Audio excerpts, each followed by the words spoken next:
যে সমস্ত দেখছি, যে সমস্ত শুনছি খুবই খারাপ লাগছে যে আরজি করের একটা ডাক্তারের সঙ্গে এরকম পরিস্থিতি, এরকম ভয়ানক ঘটনা ঘটিয়েছে যারা এরা কিন্তু অথচ মানুষের মানে যে মনের মধ্যে একটা আত্মা থাকে, যে আত্মাটা এত বড় কাজ করতে পারে, এটা কোনো একার কাজ নয়। এটা হয়তো হসপিটালের আরও কিছু লোক আছে যারা সাহস জুগিয়েছিল, যারা সহযোগিতা দিয়েছিল, যারা অনেক দিন থেকে ফলো করেছিল। কিছু কিছু জিনিস দেখেই বোঝা যায় কোনটা সত্য কোনটা মিথ্যা। আজকে যে তার মা বাবার বুকটা খালি করলি তোরা, এটা কি ভালো করলি? যারা যারা আন্দোলনে আছো আর গেছো, যারা করছো, প্রত্যেক ভাই বোন মা বাবা সবাইকে আমি অনুরোধ করব, প্লিজ এই আন্দোলনের হালটা এত তাড়াতাড়ি ছেড়ে দিও না। তবে এই আন্দোলন যত তাড়াতাড়ি কমে যাবে, যত তাড়াতাড়ি শেষ হয়ে যাবে, তত ওরা সব কিছু উল্টিয়ে দেওয়ার চেষ্টা করবে। এখন কথা হলো, সঞ্জয় অন্যায় করুক না করুক সেটা আমার জানার দরকার নেই, কিন্তু যেভাবে পুলিশ ওদের হয়ে কাজ করছে, কিছুদিন পর দেখবে কেসটা ধামাচাপা হয়ে যাবে, সঞ্জয় অন্য রাজ্যে চলে যাবে, সেখানে গিয়ে ভালো করে বসবাস করবে। হয়তো আমরা জানতেই পারবো না যে সঞ্জয়ের কখন জেল থেকে বেল হয়ে গেল। এখন কথা হচ্ছে, আমরা যখন আমাদের পশ্চিমবাংলায় মেয়েরা যখন এরকম পরিস্থিতি, তাহলে কি যাদের নাইট ডিউটি পড়ে তারা কি নাইট ডিউটি করবে না? আর সব যে রুগীরা আছে সবরাই কি ছেলে ডাক্তাররাই তাদেরকে চিকিৎসা করবে? কিছু কিছু মেয়েদের ডিউটি হয়, যাদেরকে নাইটে ডিউটি করতে হয়। প্রত্যেকে বড় বড় হসপিটালে দিল্লিতে রাতে মেয়েরা নাইট ডিউটি করছে, ভালো ভালো ঘরের মেয়েরা, তাদের তো ওখানে এরকম অসুবিধা হয় না। আসলে এটা হসপিটালে হওয়ার কথাই ছিল না, এটা হচ্ছে একটা প্ল্যান ছিল শুরু থেকে, যেটা আগে থেকে এরা ফলো করে রেখেছিল। ওরা বুঝতে পেরেছিল যে কোন বাড়ির মেয়ে কী করলে কী হতে পারে, সব কিছু ভেবেচিন্তে এই কাজগুলো করেছে। তাই যারা যারা আন্দোলন করছো তাদের কাছে আমি হাত জোর করে অনুরোধ করে বলবো যে শক্ত হও, শক্ত হয়ে আন্দোলনটা লড়ো। একটা গরিব মা বাবার জীবন থেকে তার একটা মেয়েকে কাড়িয়ে নেওয়া মানে একটা ছোট বিষয় হতে পারে আমাদের কাছে, কিন্তু তার মা বাবার বুকের ভিতরে যে কতটা কষ্ট হচ্ছে সেটা একমাত্র তার মা বাবা ছাড়া আর কেউ বুঝে না। আমার কথা হচ্ছে, আমাদের পশ্চিমবঙ্গে এমন একটা কিছু ঘটনা ঘটাতে হবে যাতে এরপর কোনো ছেলে, কোনো দুষ্টু লোক বা কোনো যে কোনো ধরনের লোক যেন কোনো মেয়ের উপর এরকমভাবে অত্যাচার না করে, আর এরকম অত্যাচার যেন না ঘটে। আমার কথা হচ্ছে, সঞ্জয়কে কোর্টে না দিয়ে ওকে জনতার সামনে ছেড়ে দেওয়া উচিত ছিল পুলিশকে।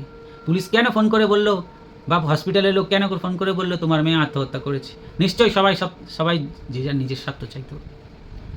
এমন কিছু করতে হবে এই আসামিগুলোকে পুরো কলকাতা, ওয়েস্ট বেঙ্গল, পশ্চিমবঙ্গের সামনে কেটে কেটে টুকরো করে রাস্তায় ফেলে দিতে হবে, যেন এরপর যেন কোনো মেয়ের প্রতি, কোনো মা বোন মেয়ের প্রতি যেন এরকম যেন অত্যাচার, এর অন্যায় না হয়।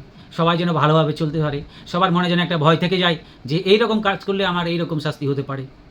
কিন্তু আজকে দেখো, সে আরামে বিন্দাস রুটি ভাত খাচ্ছে, ডাল খাচ্ছে জেলে, কোনো টেনশন নেই, ভালো কাজ করে গেছে।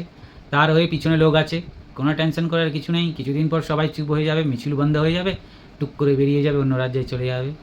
সবাই মস্তি মারলো, আনন্দ করলো, বাস কাজ শেষ। এই জন্য বলছি আন্দোলনটা জোর করুন। আমি হয়তো অনেক দূর থেকে বলছি, তাই আমি আন্দোলনে আসতে পারলাম না। যদি থাকতাম অবশ্যই আমি আসতাম, অবশ্যই আমার আসার ইচ্ছা ছিল। প্লিজ দয়া করে বলছি, সবাইকে অনুরোধ করছি, সবাই চেপে যেও না। একটা মা বাবার বুক খালিও মানে অনেক বড় কথা। এরকমভাবে পরপর আমাদের আরও হবে, এই হিসাবে দেখতে হবে আরজি কর হসপিটাল এবং গ্রুপের মধ্যে আরও কে কে আছে।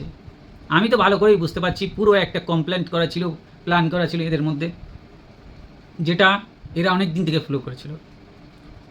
দয়া করে সবাইকে অনুরোধ করছি, আন্দোলনটা এত তাড়াতাড়ি থামিয়ে দিও না। সবাই জোর তুলো, সবাই সাহস দাও, সবাই এগিয়ে যাও। ঠিক যেমন বাংলাদেশের সবাই একসঙ্গে করতে পেরেছে দেশ স্বাধীন, আর আমরা পশ্চিমবঙ্গের লোকরা কেন পারবো না আরজি করের সব কটাকে শাস্তি দিতে? আমার গলার কথাটা আটকে যাচ্ছে, আমি বলতে পারছি না, এত খারাপ লাগছে রেকর্ডিংগুলো শোনার পর, যে একটা মেয়ে কতটা চেপে রেখেছিল তার বুকের মধ্যে, তারা একটা গরিব বাড়ির মেয়ে হয়ে কতটা দুঃখ কষ্ট চেপে রেখেছিল, সেটাই আপনাদের মধ্যে শেয়ার করছি, আর কিছু না। এতটা খারাপ লাগছে। হয়তো এমন কিছু করতে হবে ওই আসামিগুলোকে ধরার পর, দেখবে একদম ক্লিয়ার করে ফেলতে হবে কেটে। হয় সিবিআই দাও, যাই দাও, এর থেকে বড় বড় ঘটনা ধামাচাপা পড়ে যাচ্ছে। কিন্তু আমাদের রাজ্যের মধ্যে, আমাদের ইন্ডিয়ার মধ্যে যে ইউপি, উত্তরপ্রদেশের যোগী সরকার আছে, দেখেছে তো এর আগেও এরকম একজন ক্ষেতের থেকে, যেখানে চাষবাস করছিল মা বাবার সঙ্গে, সেখান থেকে মেয়েটাকে টেনে হিঁচড়ে নিয়ে গিয়ে 2-3 জন মিলে রেপ করেছিল, কিন্তু তার শাস্তি 2 দিন লাগেনি, একদম ক্রস ফায়ার করে মেরে দিয়েছে। সেটাই কি বলে যোগী সরকার। আমি কোনো সরকারকে খারাপ ভালো বলছি না, কিন্তু আমার রাজ্যের মধ্যে যেটা হয়েছে সেটাই আমি বলছি যে আমাদের সরকারকে কী করা উচিত। টাকাতে একটা সমস্যা মিটে যায় না। একটা বাচ্চাকে মানুষ করতে যে কত সময় লাগে, কত খরচা হয়, কত কষ্ট হয়, সেটা একমাত্র মা বাবারাই বুঝে। তাই আপনাদেরকে অনুরোধ করব, কেউ চেপে যাবেন না, জোর লাগাও, গলার আওয়াজ তুলো, এই কেসটাকে জিতাতেই হবে, শাস্তি পেতেই হবে। এরকম শাস্তি পেলে হবে না যে জেলে বসে বসে ভাত খাচ্ছে, আনন্দ করছে। পুরো একদম এই দুনিয়া থেকে সরিয়ে ফেলা উচিত।